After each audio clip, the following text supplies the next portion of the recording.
What's going on, gamers? Just ran into this article, and boy, does this get heated in the comments. But we're not going to really talk about that because there's a back and forth.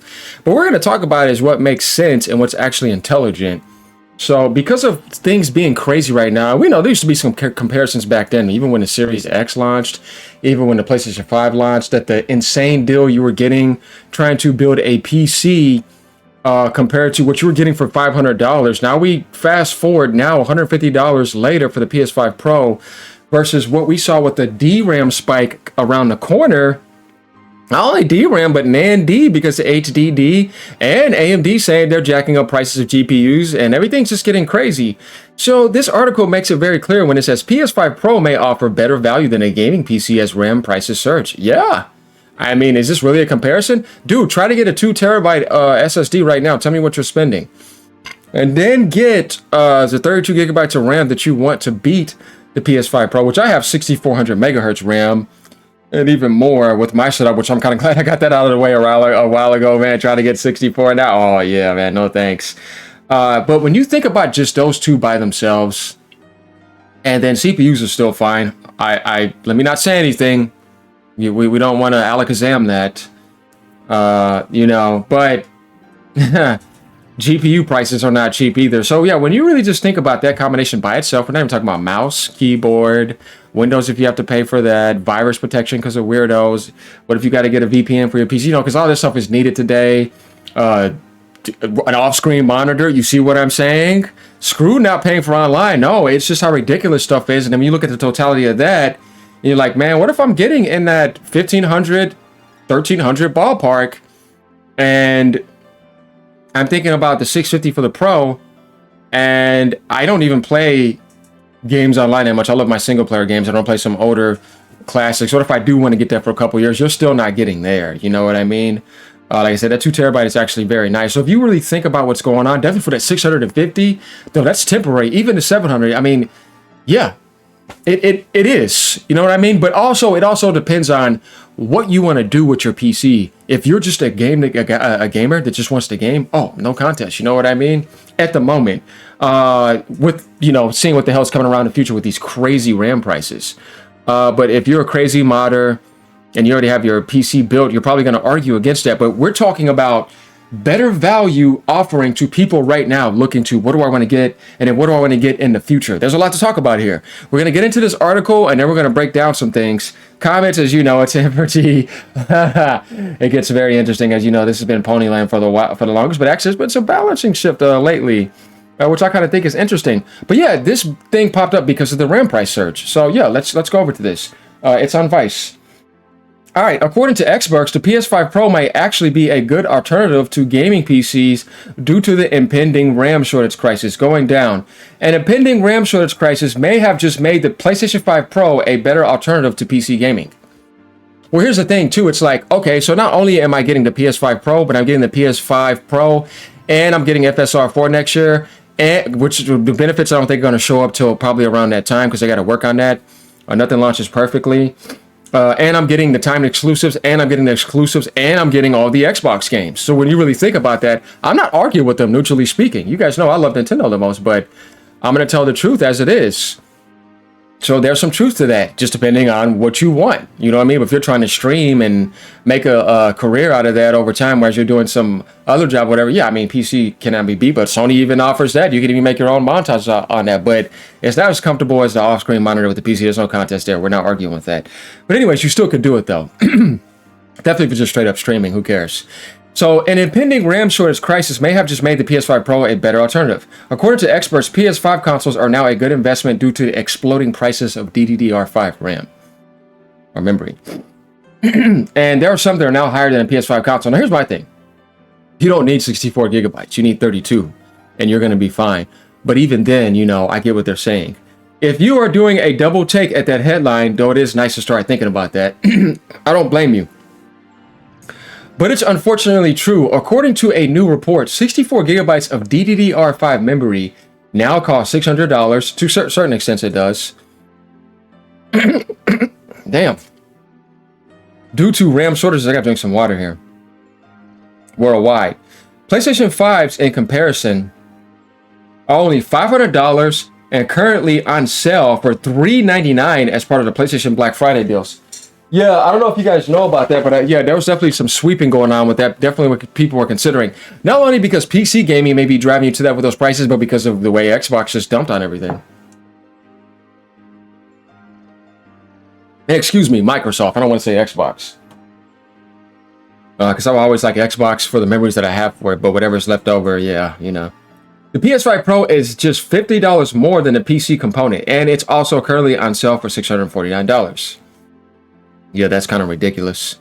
Nobody could have told you even last year RAM's about to be like that. You would have said, bro, I can't take this guy serious. There's some things where you see in this generation where you're like, I can't take you serious if you're saying that. There's no way I would believe that. And boy, here we go, man. Stuff that I'm just like, do I need some glasses now? Am I seeing all this correctly? As for what is causing the major PC component crisis, manipulations, artificial, I think they're manipulating people too, and I think they're fine. These companies, they're fine. You know what I mean? It's like, no. You just want to make more money. It's the rich getting richer and the poor getting poor. It's artificial intelligence, and that too, of course. But it's a combination because it's like you still can cut people deals. You bastards are fine, but they don't want to do it. Specifically, companies such as OpenAI have caused a worldwide RAM shortage after buying up memory in large quantities. Get ready for Google to buy up stuff too. Microsoft's building their data centers, as Nadalia is saying. They're only going to keep on building more with the power plant, so get ready. The AI boom has led many companies to scoop up PC components in anticipation of investing in the emerging tech. If you guys don't know about it in my last video, it has been going up so bad, the demand, that it is almost backed up for 2 years. Yeah, that sucks. And you think more AI, less AI data centers are going to get built, that less AI involvement is going to happen? No, more is going to happen. So what's going to be going on is I don't think this is going to get that much better, and I don't think they're going to be generous. You add both together, I think you kind of get the point. I don't even think about the Steam machine price now.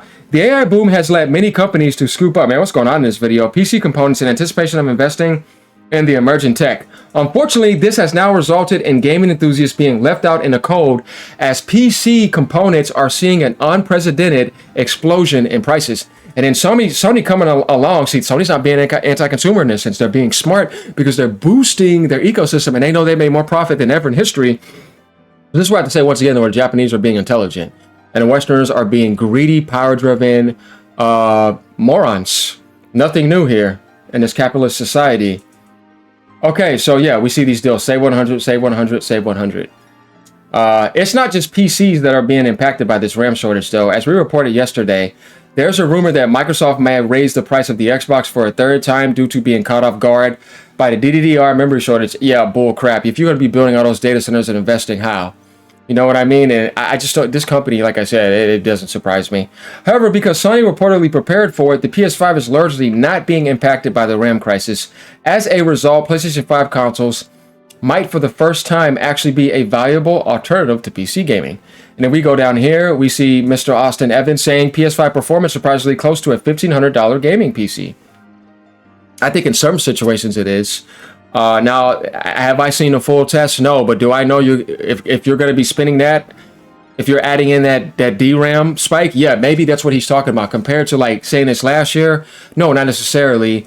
But we do know that it was somewhere in 1,000+ ballpark range, regardless. But even then, it's getting to that point now where it's like, why? You know what I mean? But hey. And it's only going to get better for PS5 Pro as they get FSR 4 officially announced. I think by that time, we're going to be seeing more benefits than ever compared to people trying to do it now, because I don't really think you're going to get the results that you think you're going to get yet until we see them launching it around the PS5 Pro. Look, it goes without saying that no gaming console will ever be able to beat out gaming PC with the best specs. No, that's not what this is about. It's about price affordability and entry level and balance. And what are you getting along with that, with the package? Like exclusives, timed exclusives, stuff like that, you know what I mean? The beauty of building your own gaming rig is that you can swap out parts and make it as powerful as you want. Exactly. And mods and all that. But with hardware components now exploding in price, suddenly the PS5 Pro actually becomes a compelling investment. There's a PC guy saying this. Not to mention, according to some retailers, RAM won't even be back in stock until December 2026. And that's if. You see what I mean? Yeah, that's bad, man. I imagine a demand for GTA 2 next year and all that. I don't know, man. I think there may be some... However, according to a video game or a video made by tech reviewer Austin Evans. That's how you know the Magnus is not coming out next year. The PS5 Pro actually holds up surprisingly well against PCs. In the video, Evan builds a gaming PC that costs $1,500. According to the YouTuber, the PS5 Pro came pretty close to matching the performance of many of the games he tested. Some of the titles were PlayStation PC ports such as Horizon and Last of Us, so of course the PS5 Pro is going to have an advantage. And those are their games too, they're built for that. That makes sense. There are of course advantages to PC. You've got so much more flexibility, you've got so many more games that you can play, but surprise, surprise, the PS5 Pro works out of the box and is simple. Straight up, yeah. The tech enthusiast also highlights how well the PlayStation console stacks up to a PC that is almost twice its cost. Right here, guys. PS5 Pro might be the best way to ride out the hardware crisis. Still, a player looking to get a new gaming setup could do a lot worse than a PS5 Pro. When you compare the pricing of it against the insane cost of PC components right now, it's actually a pretty good deal. Yeah, you're making everything about it look good. And it's still a nice price, definitely with a 2 terabyte SSD, considering that you get an extra 2 gigabytes of RAM too to take care of the OS, and you free up that full 16 gigabytes compared to the PS5 using that extra. Now that's used on the Pro, plus they boosted the memory by 28%. So you get full 16 gigabytes of 28% boost, free and available to fully be used, while the other 2 that they added in to be used for the OS. I mean, I have to say, what are you going to do about that? Not to mention the PS5 Pro is a pretty much safe way to ride out the current RAM shortage crisis. If nothing else, you could get a PS5 to hold you over until the AI bubble inevitably bursts and PC components pricings go back down to being normal. I hope that happens. It's all about the consumers, or at least we can only hope this happens rather sooner than later. Yeah, I mean, I know you guys seen that Nandy stuff with TSL and everything, where that's backed up, they say 2 years plus. And it got so bad with the HDDs that everybody's rushing to SSDs. And TCL is not liking that. But hey, what are you going to do about it? But that pretty much covers this video. I mean, if you guys want to see this type of comparison, I'm thinking about making a separate video and talking about it. I really don't want to do that in this video. So let me know what you guys think about this. All in all, like, comment, subscribe. This is the music that I'm using, if you guys were wondering. So yeah, that's the article. If you want to see some drama down here, there's that.